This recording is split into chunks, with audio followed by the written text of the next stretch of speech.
This show is brought to you by Ridley College.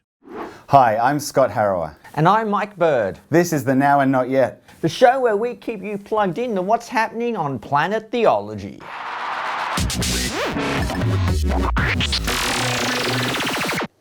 Well, we might be in Planet Theology, but we're also here in Melbourne, Australia. Certainly are. And Melbourne is known as the Paris of Australia. It's a very European city. But Mike, you're from the north, aren't you? I certainly am. I'm from Queensland, which is basically the Florida of Australia. Well, one of the things that marks off Melbourne, together with its European heritage and our layered clothing and dark, muted colours, is our famous dark drink, coffee. You might recall a couple of episodes, Mike said that he would prefer to not kiss his wife than kiss her had she drunk coffee. Now, I think that's a bit extreme, and I think it's time for Michael to go native. Michael, we have the coffee challenge. People have done ice bucket challenges and all sorts of other weird challenges, including involving fluids. So I think we'll do a coffee challenge today. Okay, just let me say, Scott, I just want the record to show that I would rather have my ears cut off with a cheese grater than drink coffee. But because this is for a good cause, you promised you'd donate lots of money to charity if I did this. Well, we will anoint you as a Victorian and give you a coffee baptism. Yeah, that's not really the attractive option you might think it is. So we have two coffees here, Mike, a small one and a big one. Which one would you like to try? I'll go for the small one. Okay, Mike. So here we go. Here's our Mike Bird drinking coffee reaction video. Fabulous, fabulous. There we go, there we go. It's not hazing, it's not hazing. Yeah. Okay, that's a start. The first one's free. Why would anyone do this to themselves? The first one is free and it's an acquired taste. Do you feel stronger, more southern now, more Euro? I feel like my taste buds have been violated. This is awful. Well, thank you for tapping into our cultural heritage, Mike. And now we can chant, one of us, one of us, one of us. Mike, you're one of us now. The Now and Not Yet. Well, to kick off today's show, beyond that disgusting thing you call coffee, let's talk about a topic. Do Christians and Muslims worship the same God? Oh, whoa, you're getting controversial now, Mike. Yeah, Hang on a second, buddy. We had Miroslav Volf's book, Allah, A Response. This has been a big topic at Wheaton College with the whole affair that took place there over this very issue. Yeah. So, Scott, let me ask you, do Christians, Muslims, and dare I say Jews worship the same God? Well, let me ask you a series of questions, Mike, and this gets to the issue of realism. Is there one God? Yes, there is definitely one God. Is that God necessarily, eternally Trinitarian? Yes, he is. He's not accidentally Trinitarian. He is the God who is Father, Son, and Holy Spirit, and could not be any other way, I believe. Is the God of Islam a necessarily eternal Trinitarian God? No, that God definitely is no such thing. Okay, so as you said, that God is no such thing. That's the first point to do with realism. But at the same time, are there some similarities, like monotheism? Yes. Being the God of Abraham, who believes that the God is going to judge the world, and even with the place for Jesus, are there some similarities where we can say, well, there's enough similarity here, we've got something to work with to have a common worship, at least in a vague, Most High God sense? Sure, so as well as the issue of realism, we have the issue of sense and reference. Yep. So the question is, do the words that Muslims use to refer to their God partially overlap with the words that we Christians use to worship our God, and perhaps in the overlap we worship the same God?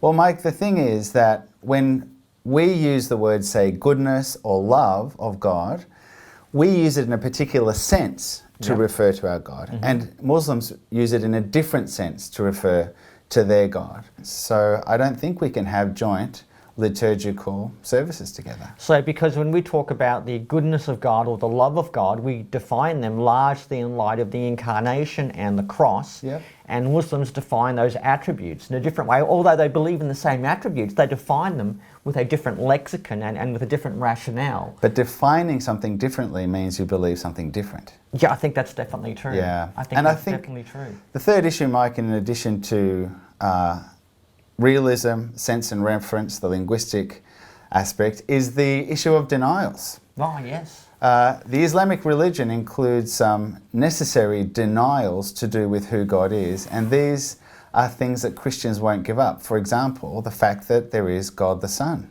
Islam denies that necessarily. Yeah. We affirm it necessarily. So there's a huge clash there, and that, unfortunately, is not something we can overcome. And I wouldn't want us to see us softening our language or trying to dilute it down, because the fact is that God the Son is essential to Christianity, and a denial of God the Son is essential to Islam. Okay, well that's a very strong way of putting it, Scott. Yeah. But let me ask you, given we have these differences on the very identity of God, Yes. Can we coexist with Muslims in society? Can we live at peace with one another, even if we have different views of God? Well, rather than addressing the issue, can we, I'd like to say that from a Christian perspective, there is the potential to live together, because Christians are called to love not just their brothers and sisters, but also their neighbours. Yeah. And our Muslim neighbours are people who Christians should be loving. Yeah. And this is a separate question to the theological question. This is the issue of Christian love. So we can live from our perspective, from our Christian direction towards Muslims, in a loving manner, and we should be expected to do so. Why? Because that's the will of the Father through the power of the Spirit, and that's what it looks like to be Christ-like. So again, there's a Trinitarian foundation for Christian love towards Muslims. So there's a link between Trinity and Christian love, but the question of Christian love is a question that I am afraid that sometimes overwhelms the whole discussion. Yes. The two questions are confused, where loving our Muslim neighbours is confused with, do we share the same doctrine of God? Yes, absolutely. Okay, so in the need of the integrity of our doctrine of God, we need to keep them separate. Yeah. Okay, so there we are. Do Christians and Muslims worship the same God? But I wonder what our viewers think. Do you have an opinion on this? Do you think Muslims and Christians worship the same God? Yes or no? Post a comment. We'd love to see what you think. Yeah. Hot off the press. Hey, let's look at what's hot off the press. Ooh, Bernie's. Ooh, yeah. Well, this week we've got a few books. Number one on my list is Richard Longenecker, his long-awaited Epistle to the Romans. All right.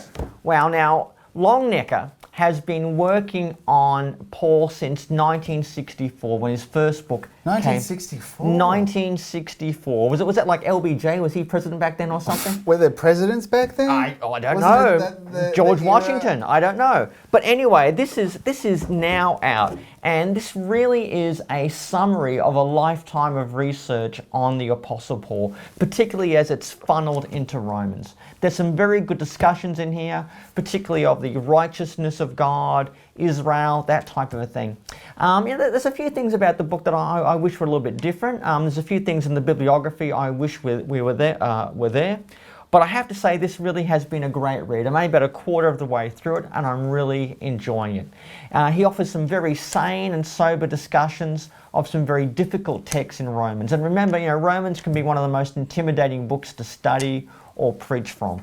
But I really think Longenecker's done a good job. He's got some really thorough comments and exegesis going on. And in particular, I like how at the end of every section, he includes something on biblical theology and contemporary application as well. Right. And he's got some church history involved there as well. So I really do think that is a pretty good volume, one to have if you're a key Roman scholar. But I need to mention another Longenecker. This is Longenecker the Younger. This is Richard Longenecker, the daddy. This is Bruce Longenecker, the son. And there's a second edition of the Lost Letters of Pergamum. Now, this is a really good book. It's a number of fictitious letters written between Luke and a Greco-Roman nobleman called Antipas. And it's about how he gets converted and sadly martyred. So it's all fiction, but it introduces you to the world of Luke and Acts, and is really good. Now, look, I got to tell you, I am not an emotional man. No, my wife calls me the world's only living heart donor. I have the emotional intelligence of a rock. Yes. But I had a tear in my eye at the end of this story. What? It is a very good story. I get all my students in my Luke Acts class to read this. And the other thing is, if you're teaching like Luke Acts at a secular liberal arts college, and you want people who are keen on history but aren't really keen on Christianity to learn about Christianity, learn about what grace meant in the ancient world, how subversive their social practice was, then I really urge you, use this as a class textbook. It's a good way to introduce history buffs, or those who like ancient fiction, to Christianity. So well done to Dad and Son, Longenecker the Greater and Longenecker the Lesser. These are both excellent books. I really do recommend. That sounds great. But now and not yet. So that's all we've got time for this week. Yep, so don't forget to like our YouTube page, subscribe to the channel, and please leave a comment. We'd love to hear from you. I'm Scott Harrower. And I'm Mike Bird. This is the Now and Not Yet.